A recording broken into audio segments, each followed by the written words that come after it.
Imagine living in a world without modern technology, without cars, without the internet, and yet it is precisely there that ideas are created that still shape our society today.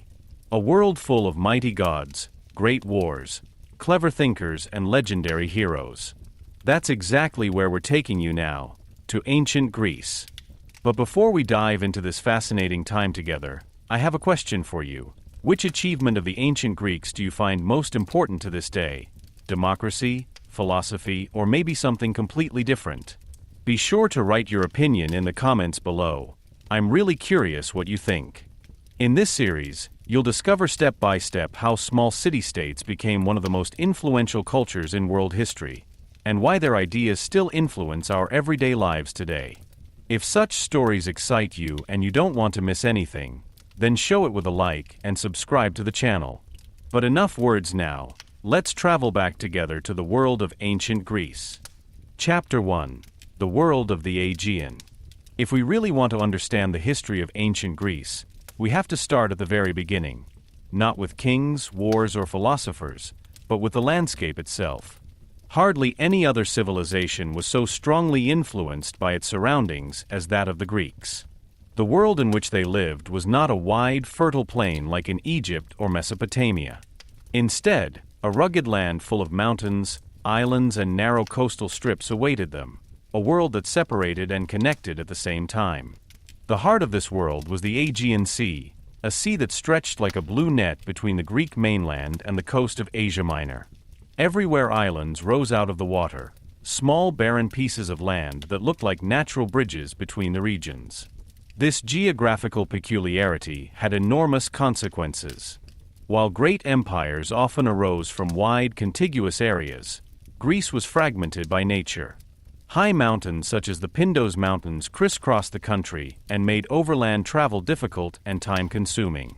Instead of forming large, central states, many small, independent communities developed, the later Polis. But what separated the mountains was connected by the sea. For the people of the Aegean, water was not a border, but a road. Early on, they began to build boats and sail along the coasts. The sea became their most important transport route, a lifeline that enabled trade, exchange, and contact. Anyone who lived in this world had to understand, respect, and use the sea. The climate also played a decisive role. Hot, dry summers and mild, humid winters shaped the rhythm of life. The soils were often stony and not particularly fertile, which made large-scale agriculture difficult. Instead, people specialized in products that could thrive in these conditions: olives, wine, and cereals in limited quantities. This so-called Mediterranean Triassic became the basis of nutrition and trade. Olive oil, for example, was not only a food, but also an important commodity and was used for lamps, personal hygiene, and religious rituals. Because agricultural opportunities were limited, many communities had to get creative. Trade became a necessity, not just an option.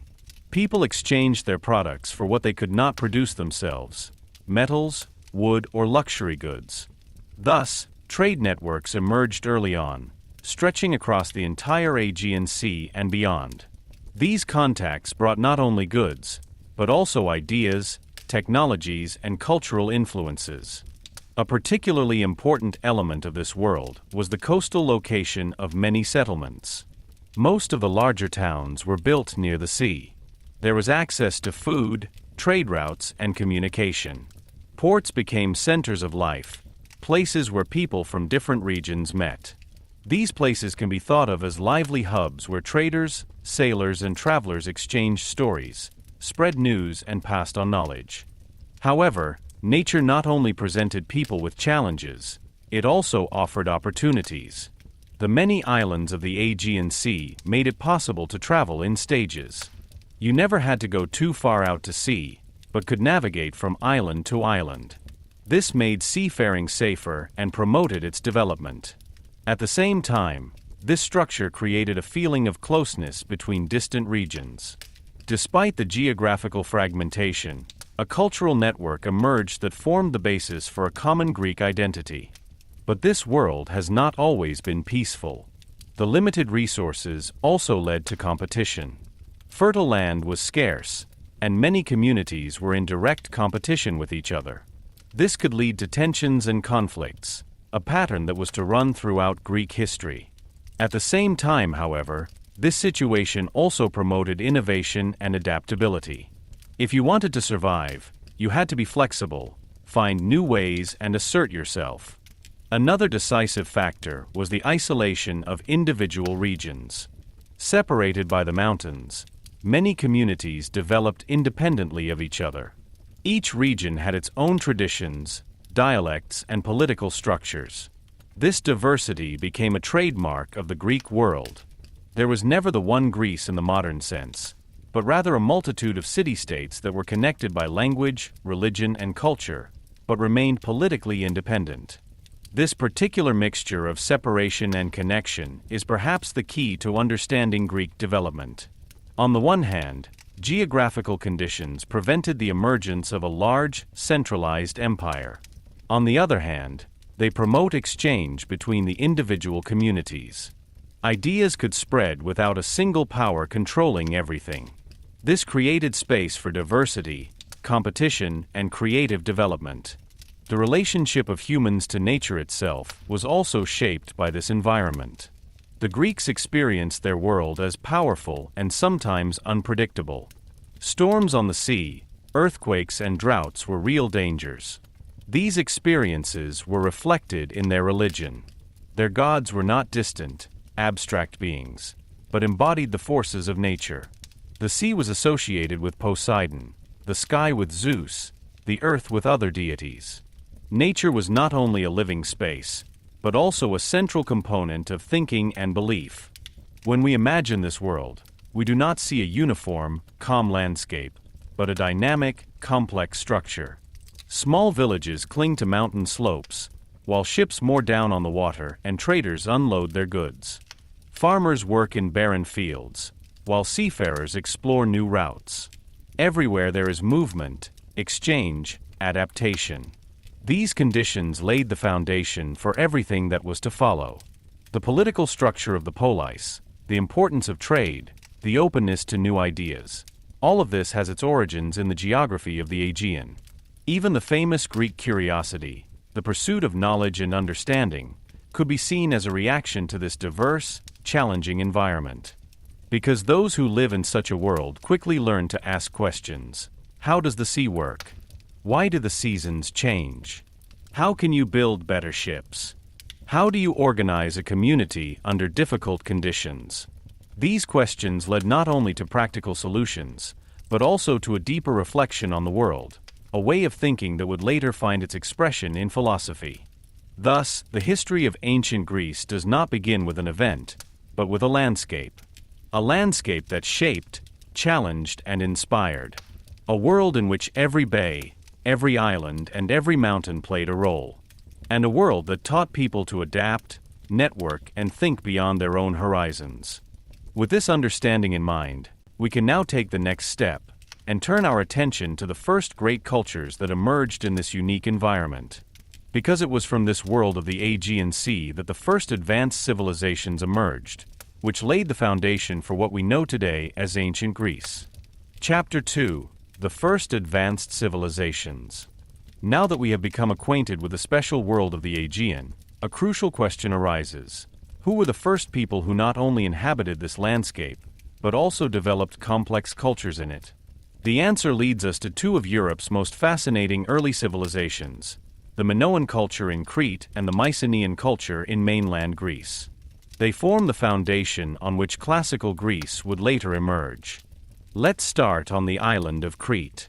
Here, as early as about the 3rd millennium BC, a culture developed that was ahead of its time in many respects.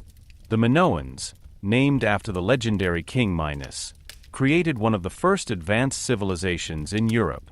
Their location in the middle of the eastern Mediterranean made them ideal mediators between different regions. Crete was, in a sense, a crossroads between Egypt, the Middle East, and the Greek mainland. What particularly distinguished the Minoan culture was its close connection to the sea. Unlike many other early civilizations, the Minoans were not a warrior culture in the classical sense. Instead of building massive fortresses, They invested in trade, shipping, and cultural exchange. Their ships crossed the Aegean Sea and beyond, and they traded in luxury goods, metals, and agricultural products. This prosperity was reflected in their impressive buildings. The most famous example of this is the Palace of Knossos. But this was less a castle than a complex center of administration, religion, and business. Extensive grounds with many rooms, corridors, and courtyards suggest that not only political power was exercised here, but also economic activities were organized and religious rituals were performed. The architecture is almost labyrinthine, a detail that may have contributed to the creation of the famous myth of the labyrinth and the Minotaur. A look at the art of the Minoans reveals a lot about their society. Frescoes, i.e. wall paintings, show living scenes, people at festivals, at religious rituals, or at the famous bull jump, a kind of acrobatic ritual over the back of a bull. These depictions seem amazingly dynamic and true to life. They convey a picture of a culture that celebrated life, loved movement, and had a close connection to nature. The Minoans also differed from many other cultures of their time in religious terms. Female deities played a central role, and many depictions show priestesses or goddesses. This suggests that women may have had a more important social position than in later Greek societies. The religion itself seems to have been strongly connected to nature, with symbols such as snakes, trees, and mountains. Another notable feature of the Minoan culture is its writing. The so-called linear A script has not yet been fully deciphered, but it shows that the Minoans already had a complex administrative system. Economic data was probably recorded on clay tablets, an indication of a well-organized society with central administration. But despite all these achievements, the Minoan culture eventually disappeared from history. The reasons for this are still not fully understood. One theory is that a huge volcanic eruption on the nearby island of Thera, today's Santorini, played a decisive role. The explosion was so powerful that it triggered tsunamis and climatic changes that hit Crete hard. Other researchers suspect that external influences, such as invasions from the mainland, also contributed to the decline. While the Minoans experienced their heyday on Crete, a completely different culture developed on the Greek mainland, the Mycenaean. This culture appeared around the 2nd millennium BC and differed significantly from the Minoans in many respects. The Mycenaeans were more focused on war and power. Their cities, such as Mycenae, Tiryns, or Polis, were surrounded by massive walls built of huge stone blocks. These so-called Cyclopean walls were so impressive that later generations believed they were built by giants. In contrast to the open palace complexes of Crete, the Mycenaean centers looked like fortresses, a clear indication of an uncertain and conflict-ridden time. The social structure was also different here. At the top was a king who was not only a political leader, but also a military commander. Society was organized hierarchically, with a clear separation between rulers, warriors, craftsmen, and peasants. Power and wealth were concentrated in the hands of a few. Despite these differences, the Mycenaeans adopted many elements of the Minoan culture. They learned from them in areas such as art, architecture, and writing. The Mycenaean Linear B script, which was later deciphered, is based on the Minoan Linear A script, but was adapted for an early form of Greek. This shows how closely the two cultures were connected.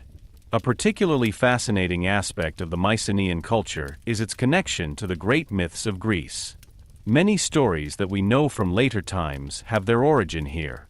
The famous Trojan War, as described in Homer's epics, could go back to real events from that time. Figures such as Agamemnon or Achilles may also have historical models in the Mycenaean world. The archaeological finds from Mycenae itself are impressive. The so-called shaft graves, in which rich grave goods such as gold masks, weapons, and jewelry were found, testify to the enormous wealth and importance of the rulers. The famous Mask of Agamemnon is one of the best-known examples, even if it is probably older than the figure from the legend.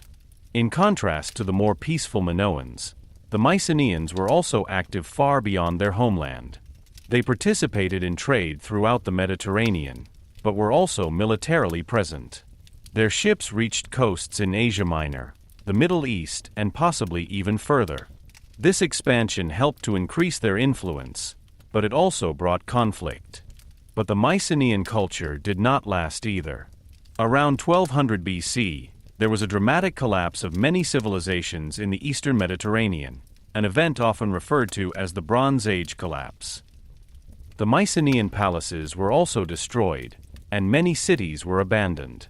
The causes are still disputed today: natural disasters, civil unrest, invasions of foreign peoples. Probably a combination of several factors played a role. With the fall of the Mycenaean world, an epoch ended. Writing disappeared for several centuries, trade networks collapsed, and the population declined. A period began that is often referred to as the Dark Ages, a phase about which we know very little. But this collapse did not mean the end of Greek development.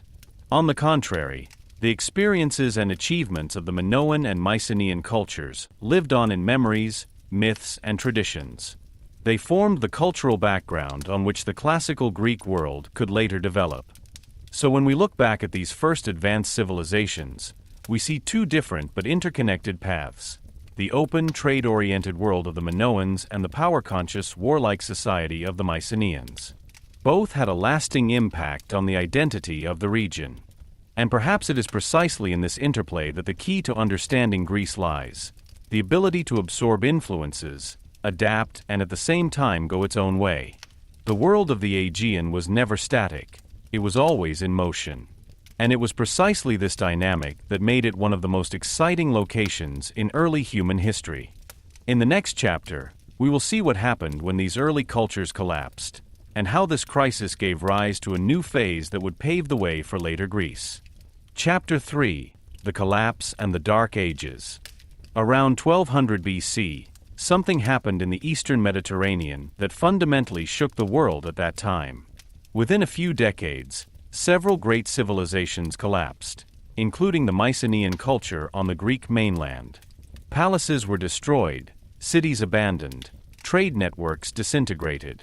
What followed was not an immediate recovery, but a long period of upheaval, which we now refer to as the Dark Age of Greece.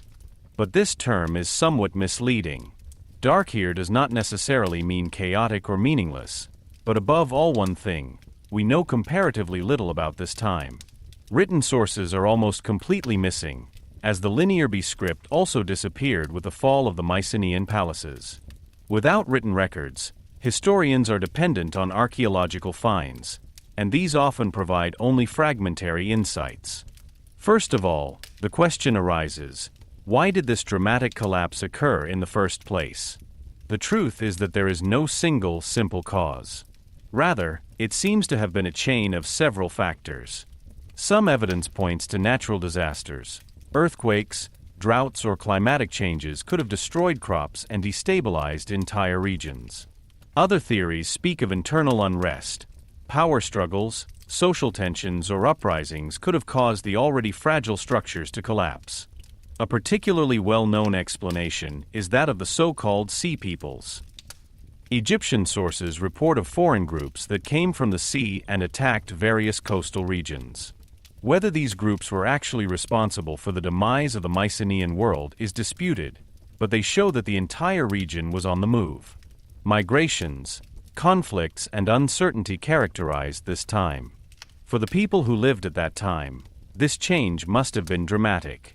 The grand palaces that once served as political, economic, and cultural centers disappeared. With them, the complex administrative system collapsed. Specialization in craftsmanship declined. Long-distance trade was severely restricted. Many people left the destroyed cities and moved to smaller, simpler settlements. These new settlements differed significantly from the former centers.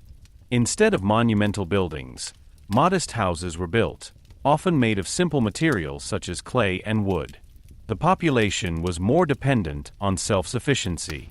Agriculture became the central basis of life again, while luxury goods and elaborate works of art became rarer. But despite all these setbacks, this period was by no means only marked by decay. In many respects, a phase of reorientation began here. Without the rigid structures of the palace economy, new forms of coexistence developed. Communities have become smaller, more manageable, and possibly also more flexible. An important aspect of this period was the increasing importance of local leaders. Instead of central kings controlling great empires, there were now more regional chiefs or leaders who led their communities. Power was less institutionalized and more tied to personal skills, such as military strength, charisma, or the ability to organize resources. Many things also changed culturally. Although some of the knowledge was lost, at the same time new forms of expression emerged. In ceramics, for example, significant changes can be seen. The so-called geometric patterns, which later became typical of Greek art, appeared for the first time during this period.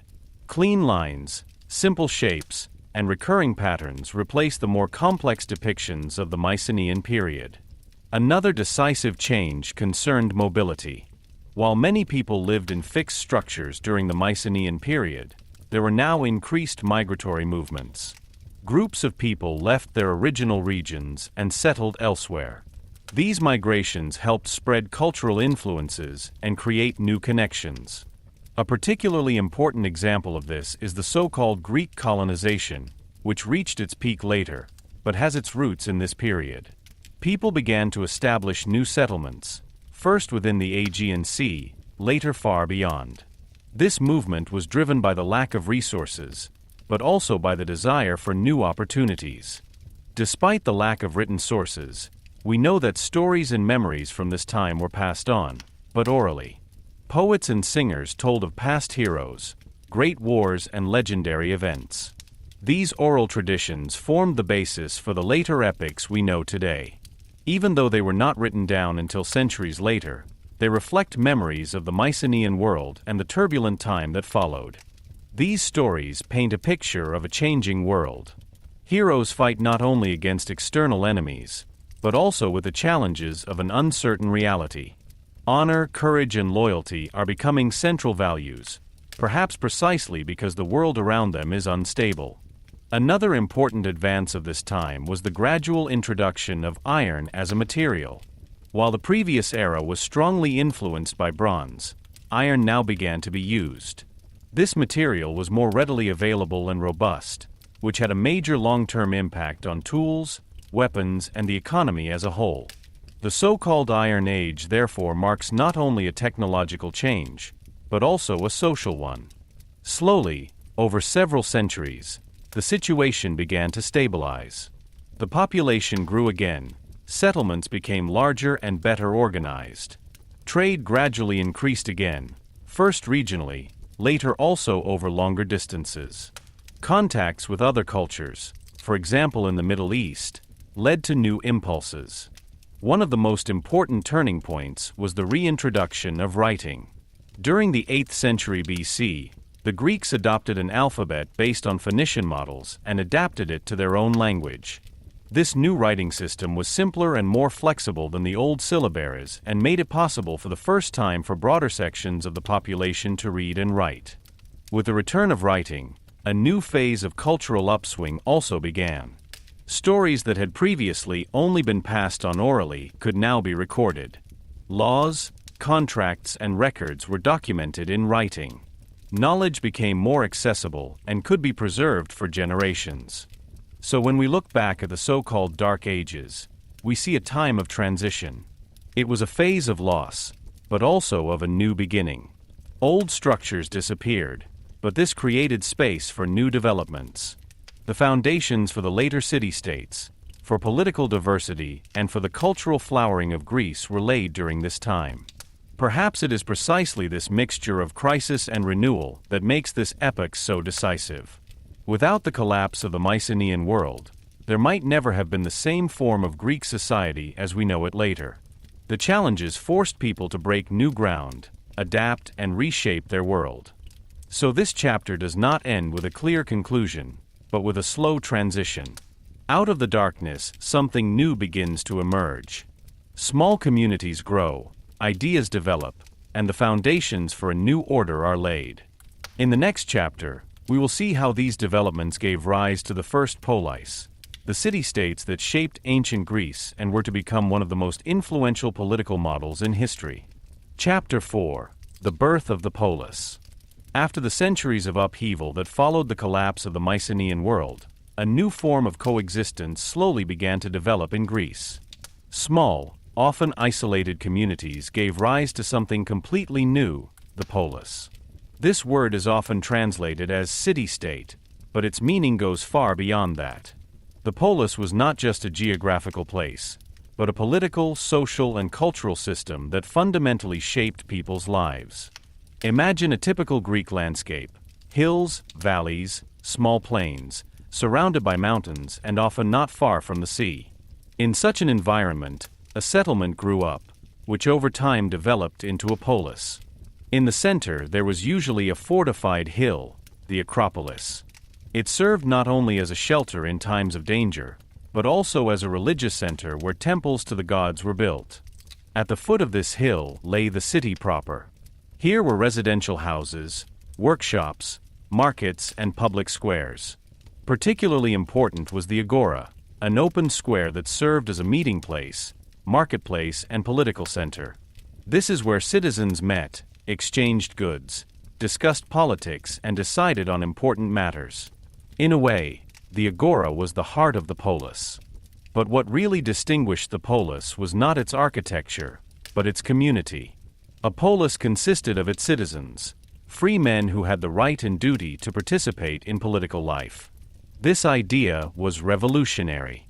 In contrast to the great empires of the time, where power was often in the hands of a king or a small elite, a form of self-government developed in many Greek polis. However, this did not mean that all people were equal.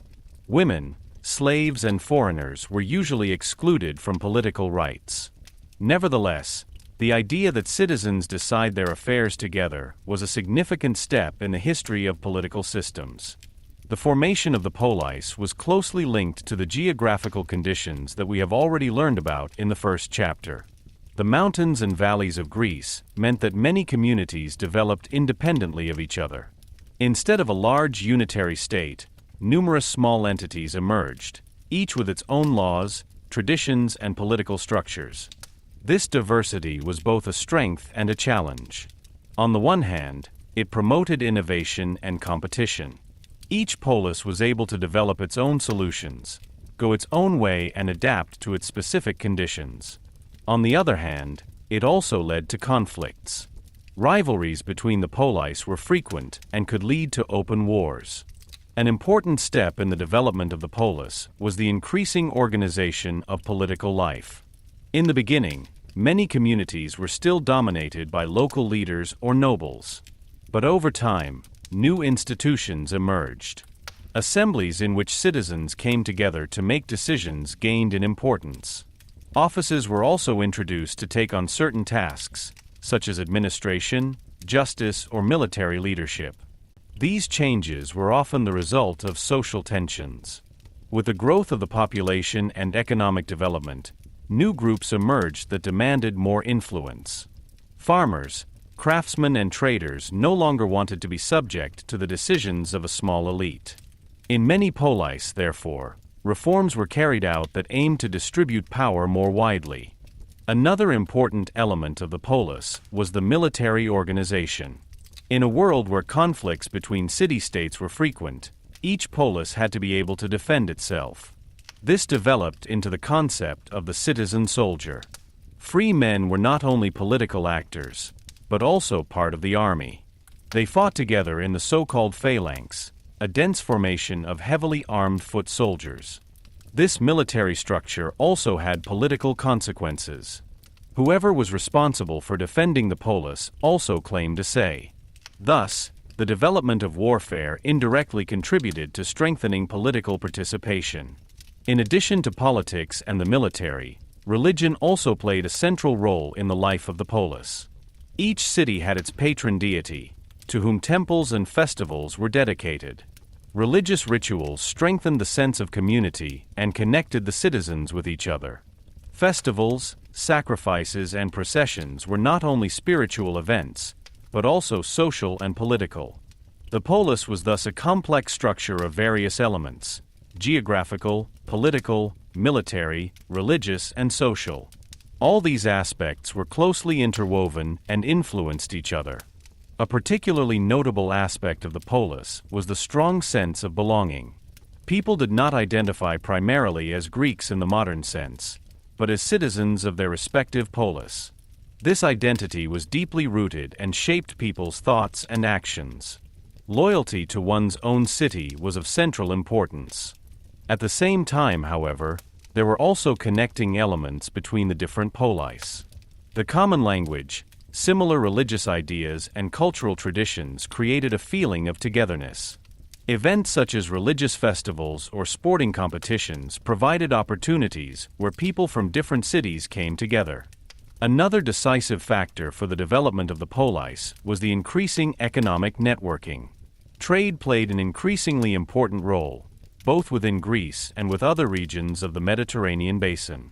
This led to an exchange of goods, but also of ideas and technologies.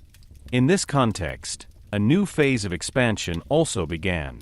Many polis founded colonies in other parts of the Mediterranean, for example in southern Italy, Sicily, or on the coasts of the Black Sea. These colonies were distinct communities, but remained culturally connected to their original polis. They helped spread Greek culture far beyond its original borders. The emergence of the polis marks a decisive turning point in the history of Greece. It laid the foundation for many developments that we later associate with Greek culture: political participation, philosophical thinking, cultural diversity, and a strong sense of community. But it is important to understand that the polis was not a static model. Each city developed its own form, its own rules, and its own identity. There was no uniform structure, but a large number of variants. Some polis developed democratic systems, others were ruled by oligarchies or tyrants. It is precisely this diversity that made the Greek world so dynamic. Different ideas could be tried out, adapted, or discarded. This constant change and the willingness to change were decisive factors for the later cultural and intellectual flowering of Greece. When we look back on the birth of the polis today, we see how closely political structures are linked to people's living conditions. Geographical conditions, social tensions, and economic developments combine to create the conditions for this unique system. The polis was more than just a city. It was an experiment, an attempt to reorganize community, power, and responsibility. And even if this experiment was not always perfect, it laid the foundations for many ideas that still play a role today. In the next chapter, we will take a closer look at two of the most famous polis, Sparta and Athens. Two cities that could hardly be more different, and yet both have made a decisive contribution to the history of Greece. Chapter 5: Sparta, the Military Society. When you talk about ancient Greece, you inevitably come across two names that seem like opposites: Athens and Sparta. While Athens later became famous for art, philosophy, and democracy, Sparta stood for discipline, order, and military strength. But to really understand Sparta, you have to look deeper. Because behind the image of the perfect war machine is a society that was geared down to the last detail to ensure stability, at any price. Sparta was located in the south of the Peloponnese, in a fertile plain called Laconia, surrounded by mountains that largely shielded the region from the outside world. This geographical location played an important role. On the one hand, it offered protection against external attacks. On the other hand, it led to Sparta orienting itself inwards and taking a very independent development. Unlike many other polis, Sparta was not a densely built-up city with walls, markets, and magnificent buildings. Instead, it consisted of several villages spread over a larger area. There was no imposing city wall, and that was no coincidence. The Spartans believed that their soldiers were their best defense. The society of Sparta was strictly organized and divided into different groups. At the top were the so-called Spartiates, the full-fledged citizens of Sparta. Only they had political rights and were allowed to participate in the decisive assemblies. But this privileged position came at a price. Her entire life was dedicated to the state. Among the Spartans lived the Pariakan, free people without political rights. They were craftsmen, traders and farmers, and provided many economic tasks. Even further down in the social hierarchy were the helots. These were not slaves in the classical sense, but a subjugated population bound to the land and working for the Spartans. They represented the majority of the population and were responsible for agricultural production. This structure was the key to the Spartan system, but also its greatest weakness. For the helots were numerous and potentially dangerous. Uprisings were a constant threat. It was precisely for this reason that Sparta developed its extreme military orientation, not only for external defense, but above all for internal control. The life of a Spartan citizen began at birth under strict conditions. Newborns were tested, and only those who were considered strong and healthy were allowed to live. This practice may seem cruel from today's perspective, but it shows how consistently Sparta was focused on strength and functionality. At the age of about 7, boys began the so-called agog, a state-organized educational system that was supposed to shape them into soldiers. From that moment on, they no longer lived with their families, but in groups with other boys. There they learned not only physical skills such as fighting and endurance, but also obedience, discipline, and a sense of community. The training was hard and deliberately full of deprivation. Food was scarce, clothing simple, and comfort was scarce. The boys were encouraged to steal, but only if they were not caught. The aim was to promote cunning, skill, and survivability. Mistakes were severely punished, and weakness was not tolerated. With increasing age, the demands became more intense. The young men trained constantly, practiced fighting in formation, and learned to move as part of a unit. Individuality played a subordinate role. The decisive factor was functioning in the collective. At about 20 years of age, they were accepted into the community of soldiers, but it was not until they were 30 that they received full citizenship rights. Even then, their lives remained heavily regimented. They continued to live in military communities, ate together in so-called syssitia, and were ready for service at any time. Sparta's political system was also unusual. There was not one, but 2 kings at the same time, who came from different families.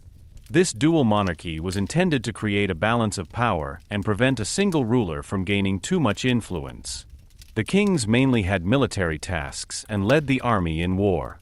In addition to the kings, there were other institutions that determined political life. A council of elders, the Gerousia, prepared important decisions while a meeting of citizens voted on them. Particularly influential, however, were the ephors, 5 officials who were elected annually and had great power. They were even able to control the kings and had influence on many areas of public life. This complex system provided stability, but also a certain rigidity. Change was rare, and traditions were strictly preserved.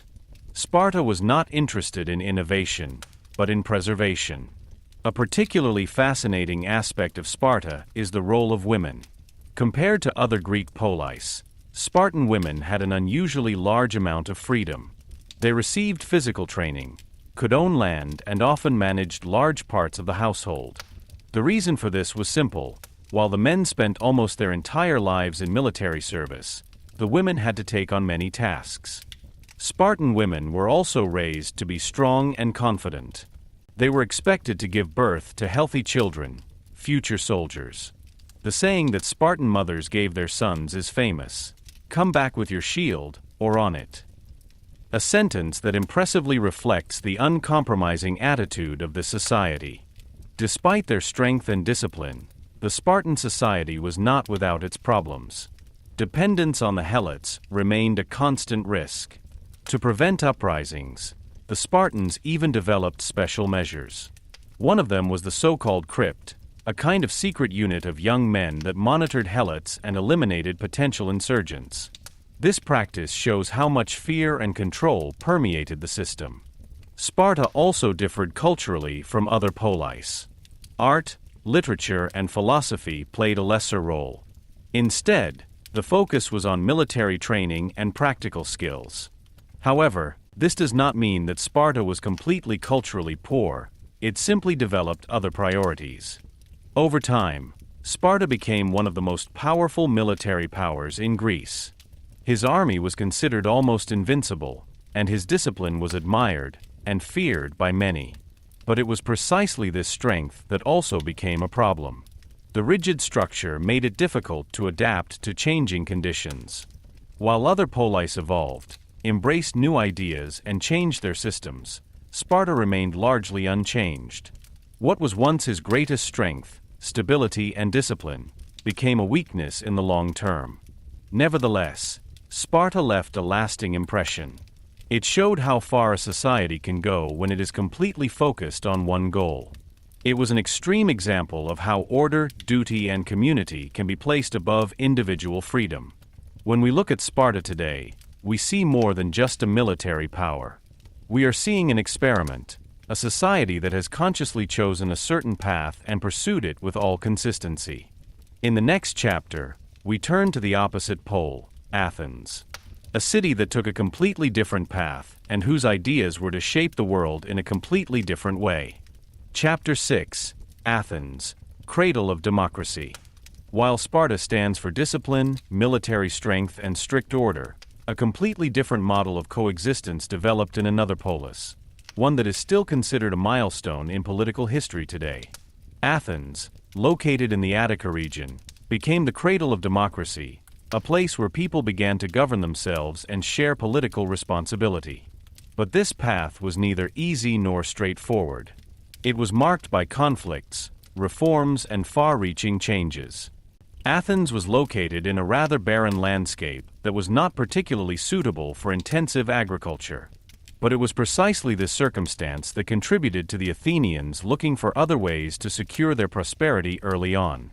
Trade, crafts, and seafaring became increasingly important.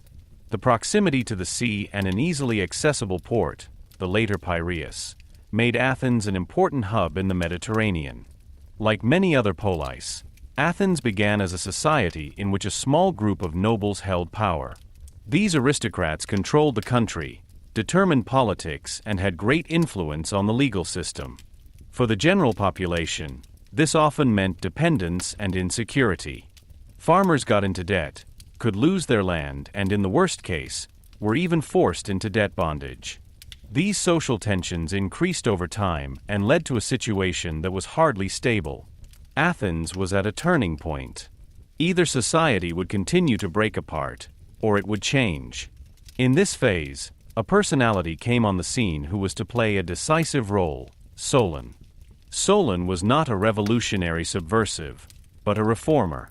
He realized that the existing structures were no longer working and tried to create a balance between the different groups. One of his most important measures was the abolition of debt bondage. People who had lost their freedom due to debt were liberated. Debts were also partially forgiven in order to ease the economic situation. In addition, Solon introduced a new political system that was no longer based solely on ancestry. Instead, membership of political groups was more strongly linked to economic performance. This meant that wealthy non-nobles could also gain influence.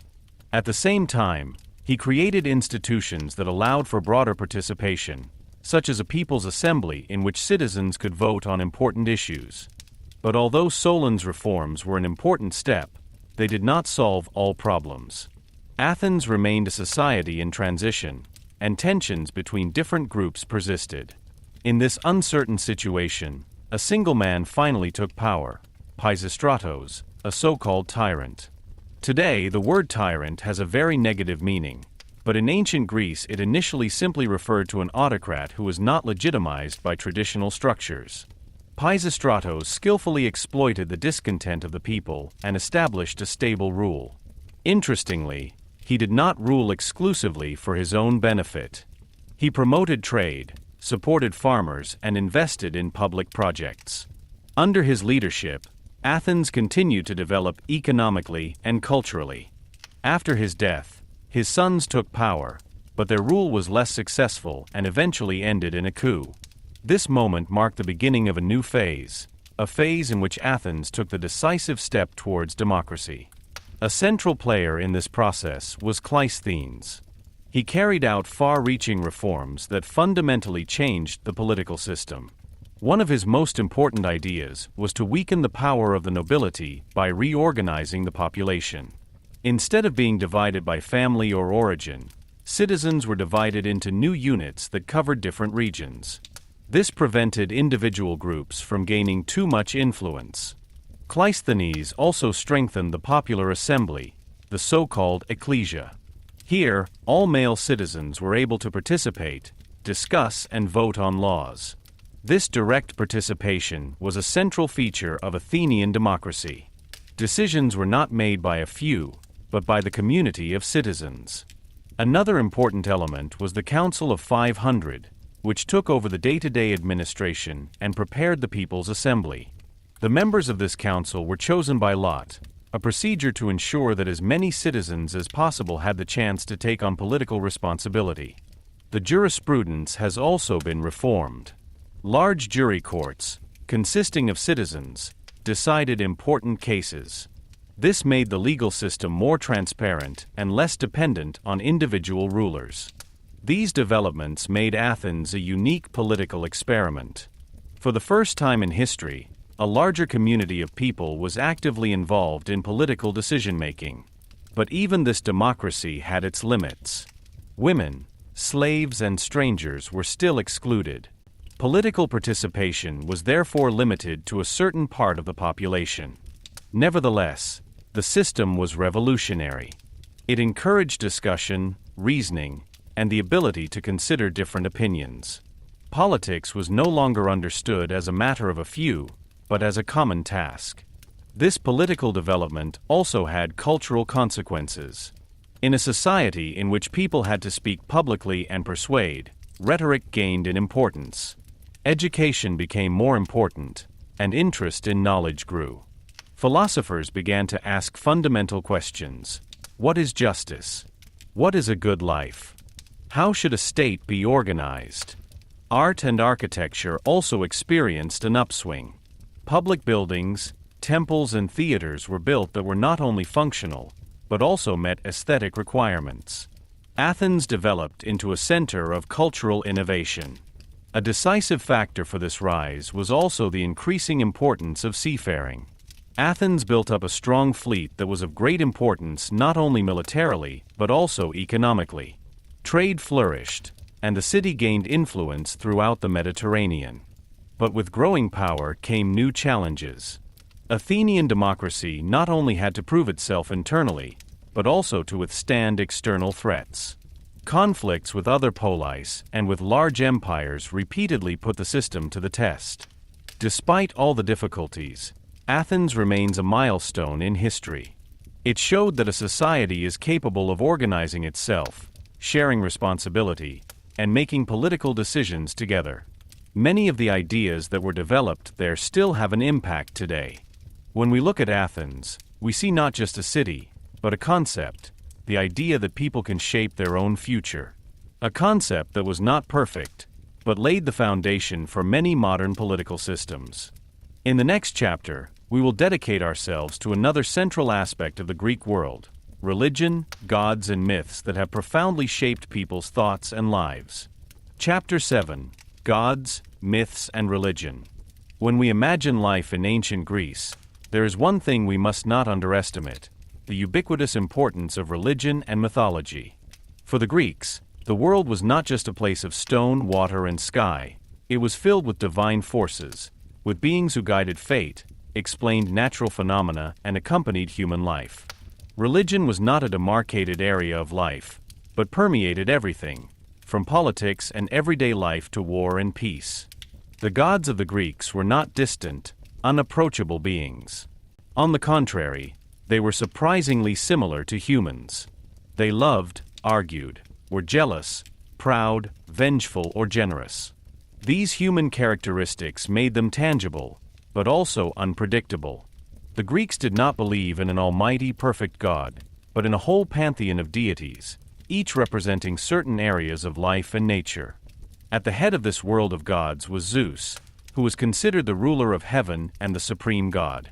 He was assisted by numerous other deities: Hera, his wife, who was in charge of marriage and family; Poseidon, who ruled the sea; Athena, the goddess of wisdom and strategy; Apollo, who stood for light, music and prophecy; Artemis, the goddess of the hunt; Ares, the god of war; Aphrodite, the goddess of love, and many more. According to the imagination, these gods lived on Mount Olympus, a high mountain that was considered their seat. From there, they observed people and repeatedly intervened in their lives. Sometimes they helped, sometimes they set exams, sometimes they punished. For the Greeks, it was clear that life could not be completely controlled, because the gods had their own will. But how did man feel about these gods? The relationship was characterized by respect, but also by a certain pragmatism. The Greeks worshipped their gods through rituals, sacrifices, and festivals. They built temples, offered animals, burned incense, and said prayers. All this had one goal: to appease the gods and secure their support. Sacrifices were a central part of religious practice. Animals such as sheep, goats, or cattle were offered to the gods, often as part of public ceremonies. Part of the sacrifice was burned, as an offering to the gods, while the rest was consumed by the people together.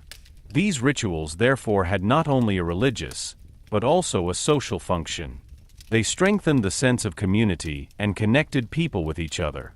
Another important element was the festivals. Each polis had its own religious celebrations, often in honor of its patron deity. In Athens, for example, large festivals were held for Athena, during which processions, games, and sacrifices took place. These events were highlights in the course of the year and attracted people from different regions. In addition to public rituals, personal piety also played a role. People prayed to the gods in their everyday lives, asking for protection, health, or success. Small altars in houses or along roadsides testify to how closely religion was connected to daily life. But religion in ancient Greece was not only practice, but also narrative. The myths, stories about gods, heroes, and the origin of the world, were a central part of the culture. They explained not only natural phenomena, but also human experiences. Why is there suffering? Why do people die? Why is the world the way it is? A famous example is the story of Prometheus, who brought fire to humans and was punished by Zeus for it. This story deals not only with the origin of fire, but also with the relationship between man and God, between knowledge and punishment. Similarly, the story of Persephone, which explains the change of seasons, or the adventures of Heracles, which deal with courage, strength, and overcoming challenges. These myths were passed on orally over generations, later also recorded in writing and processed in art, theater, and literature. They were not only entertainment, but an important part of the cultural identity. They conveyed values, norms, and ideas of what is right and wrong. A particularly fascinating aspect of Greek religion is the oracle system. The Greeks believed that the gods could communicate their will, if you knew how to ask them. Oracle sites were places where people sought answers to important questions. The most famous of these sites was Delphi. There, a priestess, the Pythia, spoke in the name of the god Apollo. Their answers were often puzzling and had to be interpreted. Nevertheless, they had a great influence. Before important decisions, such as wars, the founding of colonies, or political measures, people sought the advice of the oracle. This practice shows how closely religion and politics were connected. Decisions were made not only on a rational basis, but also with the will of the gods in mind. Religion was therefore not only a personal matter, but a central part of public life. Another important aspect was the idea of fate. The Greeks believed that there were forces that even the gods could not fully control. Fate, often personified by the moire, determined the path of a person's life. This idea deeply shaped thinking. One could try to influence one's fate, but it was hardly possible to escape it completely. This tension between free will and predetermined fate can be found in many Greek stories. Heroes fight not only against external enemies, but also against their own fate. Tragedies that were later performed in the theater take up these themes and ask fundamental questions about human life.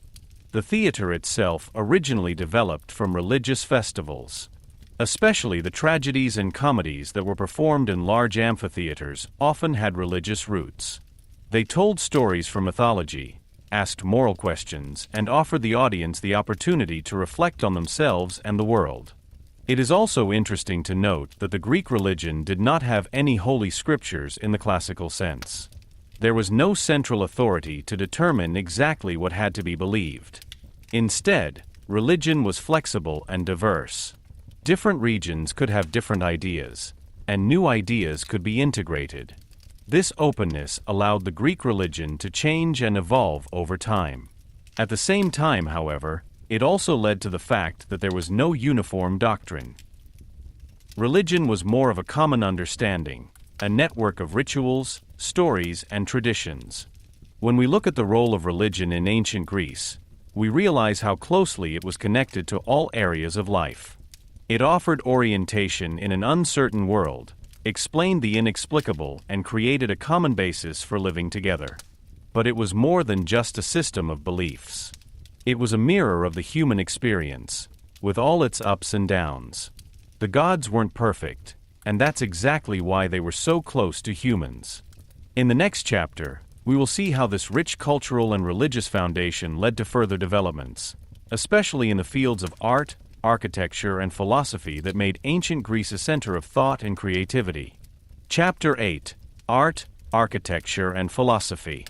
After getting to know the world of gods, myths, and religious ideas, we now turn to an area in which the Greeks expressed their ideas, values, and understanding of the world in a very special way: art, architecture, and philosophy. These three areas are closely related and show how the Greeks not only lived, but also thought, felt, and interpreted their world. Let's start with the art. Greek art developed over several centuries and went through different phases. In the early times, especially during the geometric period, art was strongly influenced by simple patterns. Vases and vessels were decorated with lines, circles, and recurring shapes. These representations seemed abstract at first, but they gradually developed further. Over time, artists began to depict human figures. Initially stylized and schematic, these figures became more and more realistic. Especially in the archaic period, sculptures were created that still seemed somewhat rigid, but already showed a growing interest in proportions and anatomy. Typical of this period is the so-called archaic smile, a light, almost mysterious smile that is common to many figures. In the classical period, Greek art finally reached a peak. Artists strived for harmony, balance, and perfection. The human body was seen as the measure of all things, and sculptures were not only supposed to be realistic, but also idealized.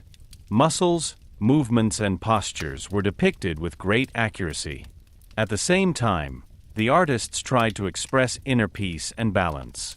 A famous concept of this time is the so-called ideal size. The Greeks believed that beauty comes from proportion, from the right proportion of the individual parts to each other. This idea influenced not only sculpture, but also architecture. Speaking of architecture, here too, the Greeks developed forms that are still considered models today. The temples dedicated to the gods are particularly famous. These buildings were not only religious centers, but also expressions of power, identity, and aesthetic standards. Greek temples followed certain orders that differed in column shapes and proportions. The three most important are the Doric, Ionic, and Corinthian orders. The Doric column appears simple and powerful, the Ionic column more elegant with its characteristic volutes, and the Corinthian column is particularly richly decorated. A temple was more than just a building. It was a symbol of the connection between man and God. The careful planning, precise execution, and harmonious proportions reflected the desire to bring order to the world, an order that was both aesthetic and spiritual. But it was not only temples that shaped the image of Greek architecture. Theaters, stadiums, and public squares have also been carefully designed. The theater in particular played an important role. It was not only a place of entertainment, but also a space for reflection. Tragedies and comedies were performed here, often asking profound questions about human life. The architecture of these theaters was impressive. Laid out in a semicircle, They used the natural landscape to achieve excellent acoustics. Even in the back rows, spectators could hear the voices of the actors clearly, a testament to the technical and design skills of the Greeks. While art and architecture shaped the outer world, philosophy turned to the inner world, thought itself. The Greeks were among the first to begin to think systematically about fundamental questions. What is the world? What is it made of? What is truth? What is a good life? The early philosophers, often referred to as pre-Socratics, sought natural explanations for the world. Instead of accepting myths as an explanation, they asked about the basic principles of nature. Some believed that everything was made of water, others saw fire or air as primordial matter. Even though many of these ideas seem outdated today, they marked a decisive step, the transition from mythological to rational thinking. Later, more complex philosophical approaches developed. Thinkers began to deal not only with nature, but also with humans and society. Questions of justice, morality, and knowledge came to the fore. A central aspect of Greek philosophy was dialogue. Knowledge was not simply imparted, but developed in conversation. Through questions, discussions, and arguments, philosophers tried to get closer to the truth. This method fostered critical thinking and the ability to consider different perspectives. The philosophy was not an abstract hobby, but closely linked to everyday life. It influenced politics, education, and personal life. Many people saw philosophy as a way to live a better, more fulfilled life. It is also interesting how closely art, architecture, and philosophy were intertwined. All three areas reflect the same basic principle: the search for order, harmony, and understanding. In art, this is evident in the proportions of the body, in architecture in the dimensions of the buildings, and in philosophy in the structure of thought. This common ground is what makes Greek culture so unique. It shows a society that not only acts, but also reflects. A society that wonders why things are the way they are, and how they could be better. But this development was no coincidence. It was favored by the political and social structures of the polis. In an environment where people had to discuss, argue, and make decisions, a space for ideas emerged. Freedom, at least for part of the population, made it possible to develop and spread new ideas. The exchange with other cultures also played a role. Contacts with Egypt, the Middle East, and other regions brought new impetus. The Greeks absorbed these influences, developed them further, and created something of their own from them.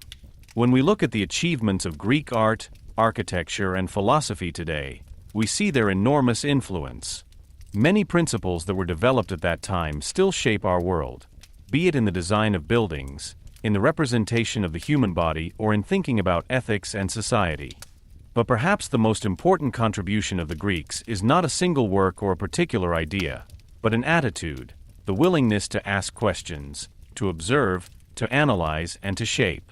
An attitude that forms the basis for science, art, and philosophy to this day. In the next chapter, we will devote ourselves to another fascinating aspect of Greek culture, the Olympic Games, which were not only sporting competitions, but also played an important role in religious and social life.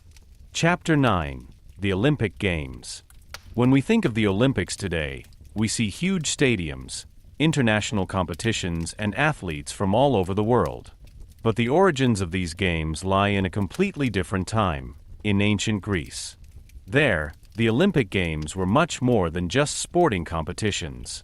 They were a religious festival, a political event, and a symbol of what united the Greek world despite all its differences. The Games were held in Olympia, a sacred place in the Peloponnese. Unlike many other places, Olympia was not a polis in the true sense of the word, but a religious center. Here was an important sanctuary in honor of the god Zeus. It was in this context that the Olympic Games, which were held every 4 years, were born, a rhythm that was so formative that it was even used to calculate time. The origin of the Games lies in the darkness of history and is closely linked to myths. Some stories attribute their founding to the hero Hercules, others attribute it to local traditions. Regardless of their exact origin, the Games developed over time into an integral part of Greek life. A particularly remarkable aspect of the Olympic Games was the so-called Holy Peace. During the Games, armed conflicts were suspended so that athletes and spectators could travel safely to the Olympics. In a world that was often marked by conflict, this was a strong sign, a moment when rivalry receded and shared values came to the fore. Participation in the Games was initially limited to free Greek men. Women were excluded from the competitions, both as participants and as spectators, with a few exceptions. This limitation reflects the social structures of the time, but also shows how strongly the Games were linked to the idea of male achievement and competition. The competitions themselves were relatively simple at first. The first discipline was a run over a certain distance, the so-called stadium race. But over time, other disciplines were added: longer running distances, wrestling matches, boxing, chariot races, and the pentathlon, a pentathlon that combined different skills. These competitions demonstrated not only physical strength, but also skill, endurance, and strategy. Athletes often trained for years to prepare for the Games. The victory did not bring material wealth in the modern sense. The prize was a simple wreath of olive branches. But the fame that came with it was priceless. A successful athlete was celebrated in his hometown, often received privileges, and became a kind of living legend. Poets sang about his achievements, statues were erected, and his name was remembered for generations. The sporting success was therefore not only a personal achievement, but also an expression of the pride of their own polis. However, the Games were not only important for athletes. They attracted people from all over the Greek world: traders, poets, politicians, and spectators. Olympia became a meeting place where information was exchanged, contacts were made, and relationships were cultivated. In an era without modern means of communication, this was an important opportunity to spread the word. The Games also played a major role culturally. Poets recited their works, artists presented their works, and philosophers took the opportunity to discuss their ideas. The Olympic Games were therefore not only a sporting event, but also a cultural one. From a religious point of view, the Games were under the sign of Zeus. Sacrifices were made before the start of the competitions, and the athletes swore an oath to fight fairly. This combination of sport and religion shows how closely different areas of life were linked in ancient Greece. A particularly impressive structure in Olympia was the huge statue of Zeus, which was considered one of the 7 wonders of the ancient world. It symbolized the importance of the place and the worship of the god. For many visitors, the sight of this statue was a highlight of their stay. Despite the festive atmosphere, the Games were also characterized by intense competition. The desire to win, gain fame, and honor one's own polis pushed the athletes to their limits. At the same time, there were clear rules, and violations were punished. Fairness was an important part of the competition, at least in the ideal. However, the importance of the Olympic Games went beyond the individual competition. They created a sense of community among the Greeks. Despite political differences, despite conflicts and rivalries, there was a common framework that united everyone. Language, religion, and traditions found a common expression in Olympia. This common identity was particularly important in a world that was politically highly fragmented. The Games reminded people that despite all their differences, they were part of a larger cultural community. Over time, other Pan-Hellenic games also developed, for example in Delphi or Nemea. But the Olympic Games remained the best known and most prestigious. Their influence was so great that they lasted for many centuries. It was only much later, with the rise of the Roman Empire and the changes in the religious landscape, that the Games lost their importance and were eventually discontinued. But her memory remained. When we look back at the Olympic Games in ancient Greece today, we realize that they were much more than sporting competitions. They were a mirror of Greek society, its values, its structures, and its ideals. They show us a world in which physical performance, religious practice, and community life were closely linked. A world in which competition was not only a means to victory, but also an expression of honor, discipline, and belonging. In the next chapter, we will turn to a very different kind of competition, a conflict that was fought not on the sports field but on the battlefield, the Persian Wars, which presented the Greek world with one of its greatest challenges. Chapter 10: The Persian Wars. At the beginning of the 5th century BC, the Greek world faced a challenge that surpassed anything that had gone before. For the first time, the Polis, who were often at odds, faced an external threat that endangered not only individual cities, but their entire way of life. This threat came from the east, from the mighty Persian Empire. The Persian Empire was one of the largest empires in the world at that time. It stretched from Asia Minor far into the Middle East and united numerous peoples under one central rule. In comparison, the Greek polis seemed small, fragmented, and politically disunited. This is precisely why a conflict between these two worlds initially seemed inevitable, and almost hopeless for the Greeks. Tensions began in the Greek cities on the west coast of Asia Minor. These cities, although culturally Greek, were under Persian control. Around 500 BC, there was an uprising against Persian rule, the so-called Ionian Revolt. Some Greek polis, including Athens, supported this uprising. For the Persian Empire, this was a direct attack on its authority. The revolt was eventually crushed, but the Persian king Darius I did not forget the interference of the Greeks. He planned a punitive expedition against Athens and other supporting cities, and thus began the first phase of the Persian Wars. In 490 BC, a Persian army landed on the coast of Greece, near the city of Marathon. The situation was tense.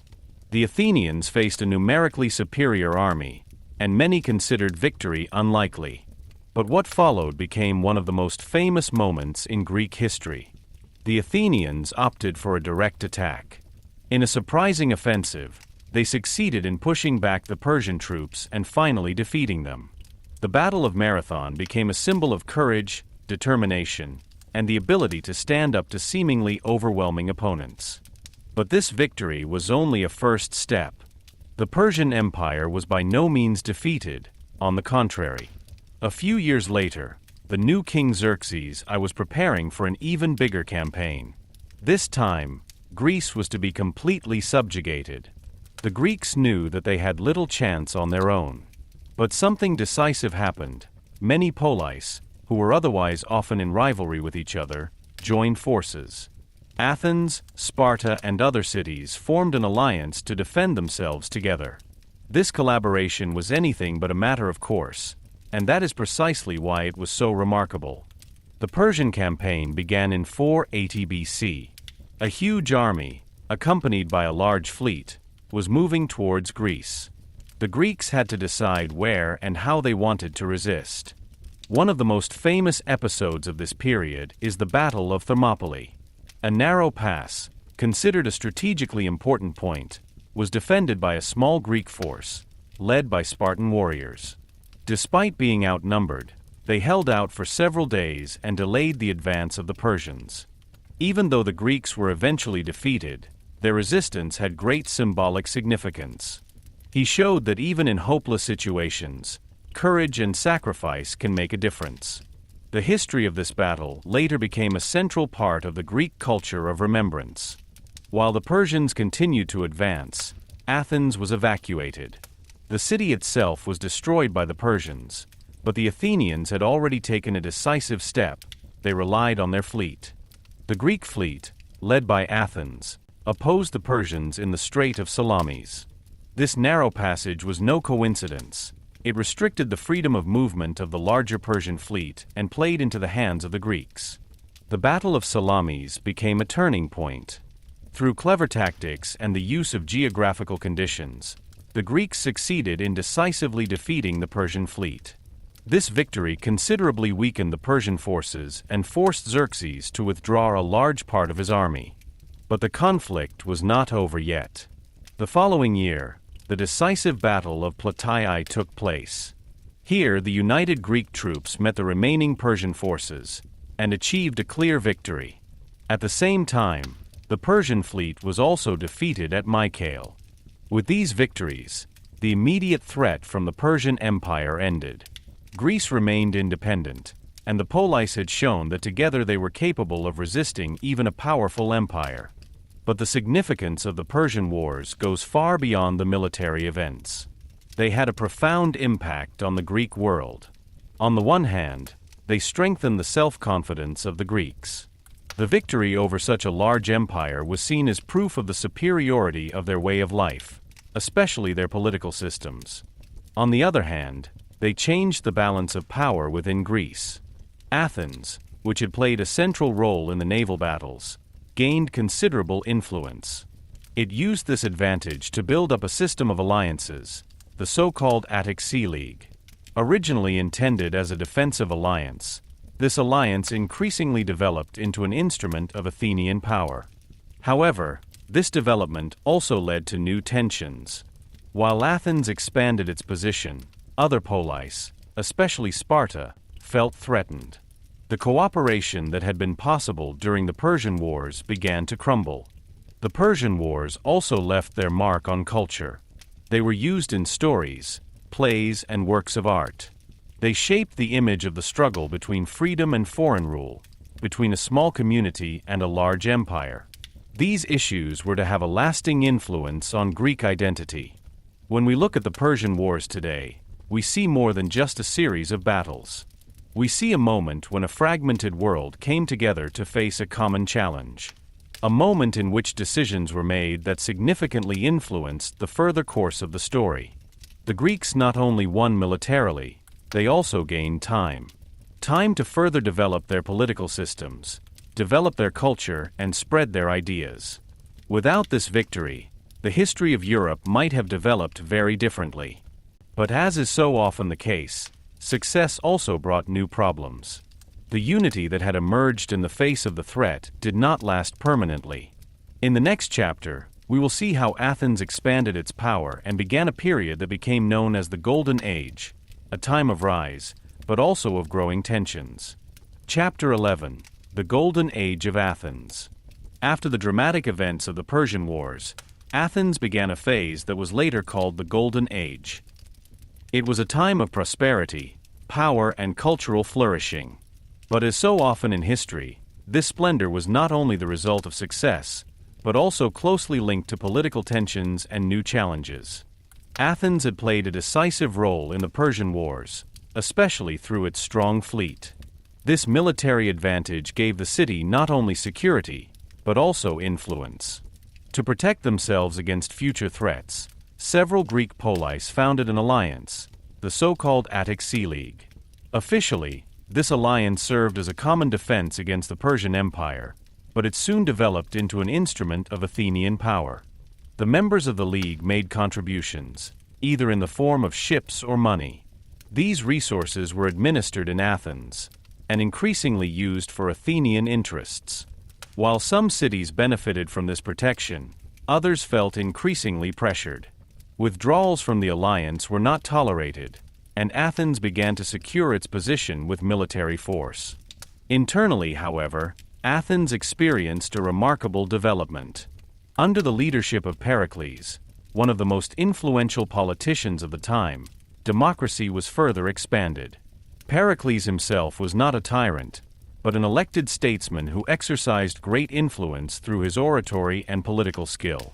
He campaigned for more citizens to be able to actively participate in political life. One important measure was the introduction of diets, i.e., financial compensation for citizens who held public office or took part in court hearings. This allowed less wealthy citizens to become politically active without endangering their livelihoods. This development strengthened democracy and led to broader participation. The People's Assembly, in which decisions were made, continued to gain in importance. Discussions, debates, and votes became an integral part of political life. But the Golden Age of Athens was not only a political, but above all a cultural heyday. The city became a center for art, architecture, literature, and philosophy. Pericles initiated major building projects that permanently changed the cityscape and are still considered masterpieces today. One of the most famous examples is the Acropolis, which was rebuilt after its destruction by the Persians. An impressive ensemble of temples and buildings was built on this hill, including the famous Parthenon.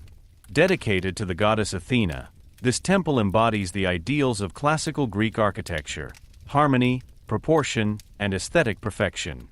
But these buildings were not only religious or artistic projects, they also had a political significance. They showed the power and wealth of Athens and were intended to impress both the citizens and other polis. At the same time, they offered jobs and promoted the economy. Literature also experienced a peak during this time. The theater in particular developed into an important cultural institution. Tragedies and comedies were performed in front of large audiences and dealt with topics that were both mythological and current. Poets such as Aeschylus, Sophocles, and Euripides created works that are still performed today. Her plays dealt with questions of guilt, responsibility, fate, and justice. They reflected the tensions and challenges of society and provided space for reflection. At the same time, the philosophy continued to develop. Thinkers began to think systematically about ethics, politics, and knowledge. Questions such as what is a good life, or what is justice, were intensively discussed.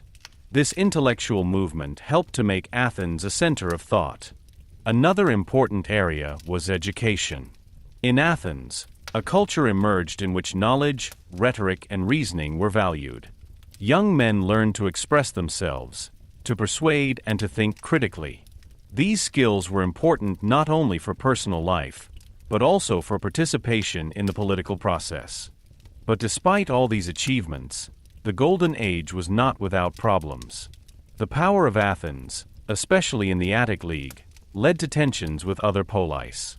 Many no longer saw Athens as the defender of freedom, but as a new hegemon. This perception was reinforced by Athens' behavior. Cities that wanted to withdraw from the Confederation were forced to stay. Athens intervened militarily, installed its own governments, and used the resources of the federal government for its own purposes. This development led to growing mistrust, especially among Sparta, which saw itself as a counterweight to Athens. The differences between the two polis became increasingly clear. On the one hand, the open, democratic, and maritime power of Athens. On the other, the conservative, military-oriented society of Sparta. These tensions would eventually lead to an open conflict, the Peloponnesian War. But before that happened, Athens reached its cultural peak. Life in Athens was characterized by a mixture of political participation, cultural activity, and economic exchange. Markets, theaters, meetings, and religious festivals determined everyday life. The city was lively, diverse, and dynamic. But this dynamic also brought challenges. Democracy required active participation, informed decision-making, and the ability to integrate different opinions. At the same time, there was a risk of populism, abuse of power, and short-term decisions. Society was also not completely balanced socially. Women, slaves, and foreigners continued to be excluded from political rights. Athens' prosperity was also based in part on these inequalities. Nevertheless, Athens' Golden Age remains a unique moment in history. It shows how a society that relies on participation, exchange, and creativity can produce enormous achievements. But it also shows how closely success and conflict can be linked. When we look back at that time, we see a city at the height of its power, confident, innovative, and influential. But we also see the dark side of this rise, the tensions, the rivalries, and the developments that would eventually lead to one of the greatest conflicts in Greek history. In the next chapter, we will devote ourselves to precisely this conflict, the Peloponnesian War, which shook the Greek world and fundamentally changed the balance of power. Chapter 12: The Peloponnesian War. After the rise of Athens in the Golden Age and the increasing expansion of its power, a major conflict was almost inevitable. Tensions between Greece's leading polis had been building up for years, especially between Athens and Sparta. Two cities that not only pursued different interests, but embodied fundamentally different ways of life. The Peloponnesian War, which finally broke out, was not only to shake these two powers, but to change the entire Greek world permanently. On the one side was Athens, a maritime power characterized by trade, democracy, and cultural openness. On the other hand, Sparta, a conservative, militarily organized society that valued stability and tradition above all else. Both led alliances. Athens dominated the Attic League, while Sparta was at the head of the Peloponnesian League. These alliance systems quickly turned local conflicts into larger conflicts. The war began in 431 BC. The causes were complex. Economic rivalries, political tensions, and mutual distrust played a role. But at its core, it was about power, about the question of who should hold supremacy in Greece. At the beginning of the war, both sides pursued different strategies. Sparta relied on its strength in land warfare. His army was excellently trained and was considered almost invincible. Athens, on the other hand, relied on its fleet and its fortified city. The Athenians retreated behind their walls and used their naval power to carry out attacks and ensure their supplies. However, this strategy came at a high price. The population of Athens, including many people from the surrounding area, crowded within the city walls. Conditions quickly became difficult, and then disaster struck. An epidemic broke out. The so-called Plague of Athens spread rapidly and claimed numerous victims. The exact nature of the disease is still not fully understood, but its effects have been devastating. A large part of the population died, including the influential politician Pericles. The loss of so many people shook the city not only physically, but also morally. Trust in the leadership dwindled, and society began to falter. Despite these serious setbacks, Athens continued the war. In the following years, there were varying successes on both sides. Battles were won and lost, alliances were made and broken. Neither side was able to gain a decisive advantage. This phase, often referred to as the Archidamic War, finally ended with a fragile peace, the so-called Peace of Nicias. But this peace was anything but stable. Mistrust and rivalry persisted, and conflicts soon arose again. A decisive turning point in the war was the Sicilian expedition. Athens decided to launch a major military operation against the city of Syracuse in Sicily. This decision was controversial, but it promised great gains, both economically and strategically. However, the expedition turned into a disaster. The Athenian troops were far from their homeland, supplies were difficult, and the opponents put up fierce resistance. Eventually, the entire Athenian army was defeated. Many soldiers died or were captured. This loss considerably weakened Athens and marked a turning point in the war. Sparta recognized the opportunity and intensified its efforts. It received support from the Persian Empire, which had an interest in weakening Athens. With Persian help, Sparta was able to expand its fleet, a decisive advantage in the further course of the war. The last years of the conflict were marked by increasing exhaustion on both sides. But Athens, weakened by the defeat in Sicily and internal conflicts, came under increasing pressure. Finally, it came to the decisive phase in which Sparta gained the upper hand. In 404 BC, Athens capitulated. The city had to give up its fleet, tear down its walls, and give up its supremacy. The Peloponnesian War was over, with a clear winner, but no real winner. Because the consequences of the war were devastating for the whole of Greece. Cities were destroyed, economy and trade weakened, and trust between the polis was deeply shaken. The long phase of the conflict had exhausted the forces of the Greek world. The war also had far-reaching political consequences. In Athens, democracy was temporarily abolished and replaced by oligarchic rule, the so-called Rule of the 30. This government was repressive and unpopular, but was overthrown after a short time, and democracy was reintroduced.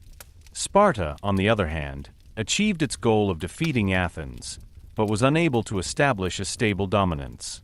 Its conservative structure and limited resources made it difficult to maintain control over such a diverse area. Sparta soon faced new challenges as well. The Peloponnesian War impressively shows how rivalry and striving for power can destabilize an entire region. It illustrates how fragile alliances can be and how quickly political systems change under pressure. But it is also an example of how history is shaped by decisions. by strategic considerations, by wrong decisions, and by unforeseeable events. The Sicilian expedition, for example, was a moment in which a single decision had enormous consequences. A particularly valuable testimony to this period is the work of the historian Thucydides. He not only analyzed war as a sequence of events, but also sought to understand the underlying causes and human motives. His account is still considered one of the first truly critical historiographies. When we look back at the Peloponnesian War, we see more than just a conflict between two cities. We see an entire world in upheaval, a world that is breaking down because of its own tensions. The consequences of this war paved the way for new developments. The weakened Polis were no longer able to secure their independence in the long term. In this situation, a new power appeared on the scene, Macedonia.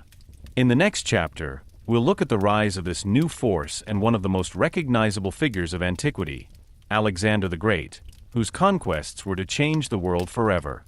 Chapter 13, Alexander the Great. After the devastating Peloponnesian War, the Greek world was exhausted, politically fragmented, and militarily weakened. No polis was strong enough to take the lead permanently. It was precisely in this situation that a power emerged that had often stood on the fringes of the Greek world before, Macedonia. Located in the north of Greece, Macedonia was long considered less developed than the big polis such as Athens or Sparta. But under King Philip II, this changed fundamentally. Philip was not only a skillful politician, but also an innovative military strategist. He reformed the army, introduced new tactics, and created a powerful army that soon became one of the strongest of its time. Through a combination of diplomacy, marriage policy, and military strength, Philip succeeded in extending his influence to the Greek polis. Many cities were forced to join his alliance. Although they remained formally independent, they were in fact under Macedonian control. Philip's goal, however, went beyond Greece. He was planning a major campaign against the Persian Empire, the empire that had once tried to conquer Greece. But before he could implement this plan, he was murdered. He was succeeded by his son Alexander, a young man who was to change the history of the world forever. Alexander was just 20 years old when he ascended the throne. But despite his young age, he quickly showed extraordinary abilities. He was courageous, determined, and had a clear vision. He had received a comprehensive education at an early age, including from the philosopher Aristotle, who imparted knowledge about politics, science, and culture to him. First of all, Alexander had to secure his rule. Some Greek cities tried to break away from Macedonian control after Philip's death. Alexander reacted quickly and decisively. He crushed riots and demonstrated his power, a clear signal that he was not willing to lose control. After Greece was under his rule again, Alexander turned to his real goal, the Persian Empire. In 334 BC, he began his campaign. With a comparatively small army, he crossed the Hellespont and set foot on Asian soil. What followed was a series of impressive military successes. Alexander showed not only tactical skill, but also the ability to motivate his troops and react flexibly to new situations. In several decisive battles, he defeated the Persian forces, although they were often numerically superior. A particularly important moment was the Battle of Issos, in which Alexander met the Persian great king Darius III directly for the first time. The victory in this battle greatly strengthened Alexander's position and showed that the seemingly invincible Persian Empire was vulnerable. But Alexander did not limit himself to military conquests. He also pursued a broader vision, connecting different cultures. Instead of simply controlling the conquered territories, he tried to integrate them. He partially adopted Persian traditions, founded new cities, and promoted exchange between different peoples.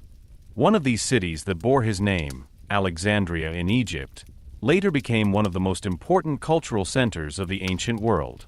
It was here that Greek, Egyptian, and other influences met and created a new diverse culture. Alexander achieved another decisive victory in the Battle of Gaugamela.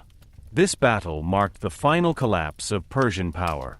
Darius fled, and Alexander took control of the empire.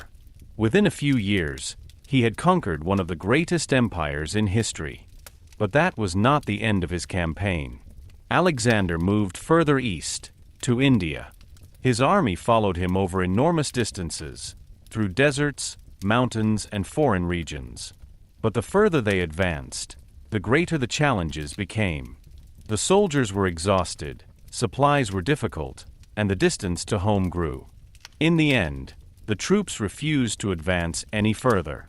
Alexander had to turn back, a moment that shows that even such a successful general reaches its limits. On the way back, Alexander planned to further organize and stabilize his empire. He tried to create a joint administration, encouraged mixed marriages between Greeks and locals, and installed local rulers. His goal was to create an empire that was held together not only by power, but also by integration. But this ambitious project remained unfinished. In 323 BC, Alexander died unexpectedly in Babylon, at the age of only 32. The exact circumstances of his death have not yet been fully clarified. His death marked the beginning of a new phase. The vast empire he had created was too large to be controlled by a single person. His generals, the so-called Diadochi, fought for power and eventually divided the empire among themselves. But even though Alexander's empire fell apart politically, his influence remained. The connection of cultures initiated by him led to the emergence of the so-called Hellenistic world. Greek language, art, and ideas spread far beyond their original borders. Alexander himself became a legendary figure. He was admired during his lifetime, and even revered after his death. Stories about his deeds spread in different cultures and were told again and again. He became a symbol of courage, ambition, and the ability to achieve the seemingly impossible. When we look at Alexander the Great today, we see not only a conqueror, but also a designer. Someone who not only changed the world militarily, but also connected it culturally. His life shows how far a single person can go, and what effects his decisions can have. But it also shows the limits of power. Such a large empire, created so quickly, was difficult to stabilize. Without a clear successor, it fell apart and new conflicts arose. Nevertheless, Alexander's time marks a turning point in history. It connects the classical Greek world with a new, larger world in which different cultures come into contact with each other. In the next chapter, we will devote ourselves to precisely this new phase, the Hellenistic world that emerged from Alexander's conquests and decisively shaped the development of ancient history. Chapter 14: The Hellenistic World. The death of Alexander the Great in 323 BC not only marked the end of the life of an extraordinary conqueror, it also marked the beginning of a completely new era in history, the Hellenistic period. This phase was marked by profound changes, cultural mixing, and an expansion of the Greek world far beyond its original borders. But at first there was chaos. Alexander had left behind a vast empire that stretched from Greece to India. An empire without a clearly regulated succession. His generals, the so-called Diadochi, immediately began to fight for power. Former allies became rivals, and the empire disintegrated into several large sub-empires. The most important of these empires were the Ptolemaic Empire in Egypt, the Seleucid Empire in the Middle East, and the Antigonid Empire in Macedonia and Greece. Each of these empires was controlled by one of Alexander's former generals and developed in its own direction. Despite this political fragmentation, there was one unifying element: Greek culture. Alexander's conquests had led to the spread of Greek language, art, and way of life in large parts of the known world. At the same time, the Greeks came into close contact with other cultures, such as Egyptian, Persian, or Indian. These encounters led to a unique mixture. The Hellenistic world was not a simple export of Greek culture, but a process of exchange. Elements of different traditions were combined and created something new. A particularly clear example of this is the city of Alexandria in Egypt. Founded by Alexander himself, it quickly developed into one of the most important centers of the Hellenistic world. People from different regions met here: Greeks, Egyptians, Jews, and many others. Alexandria became a place of knowledge. The famous Library of Alexandria was one of the largest of its time and attracted scholars from all over the world. Texts were collected, copied, and studied here.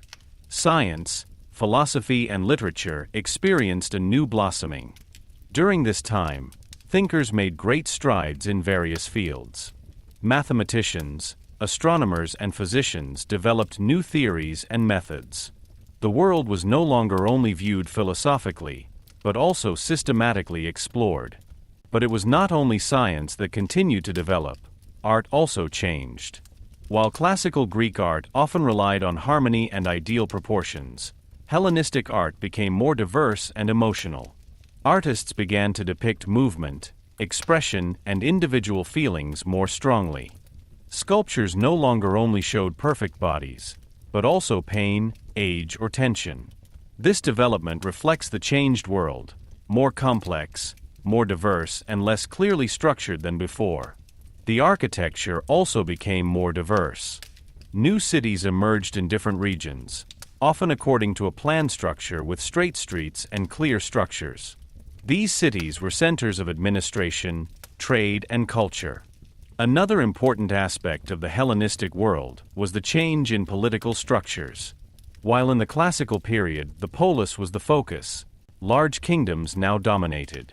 The political participation of the citizens, as it had existed in Athens, for example, played a smaller role.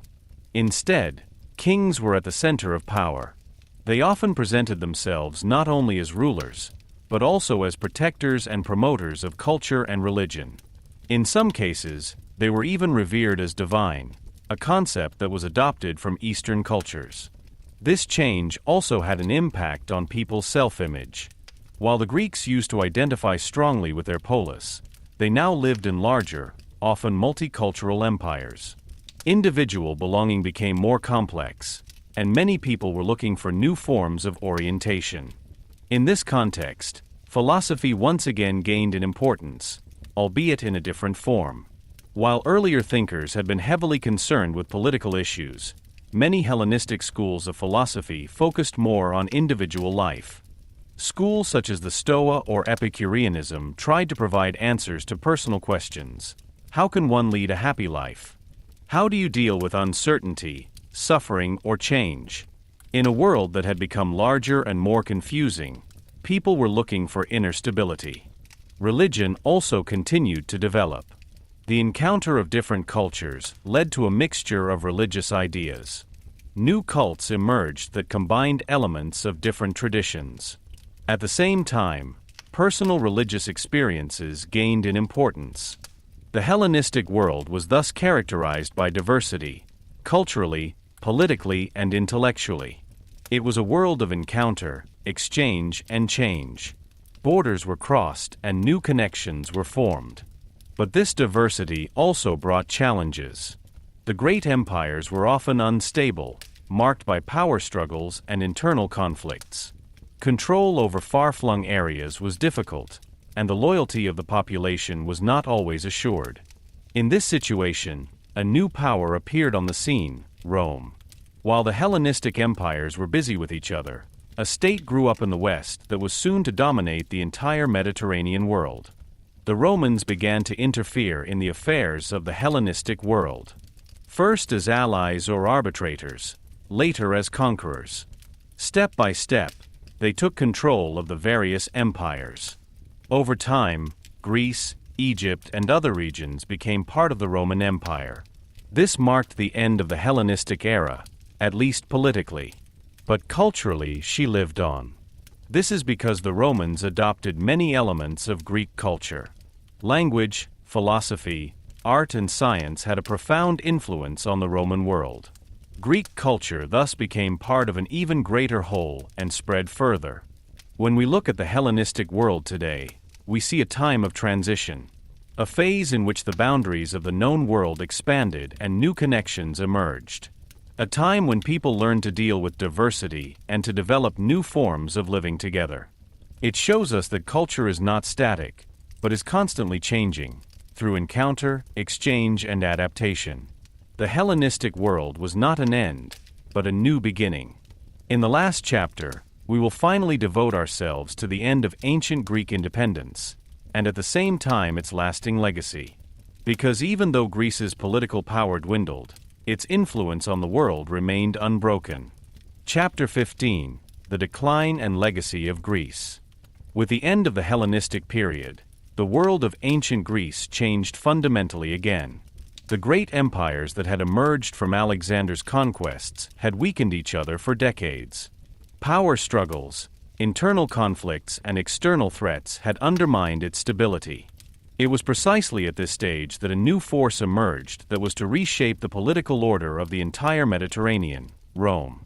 At first, Rome did not appear to be an immediate threat to the Greek world. The Romans began their expansion in the West and gradually expanded their influence. But as their power grew, they also turned to the East. The Hellenistic empires, already weakened and often at odds, were only able to withstand Roman pressure to a limited extent.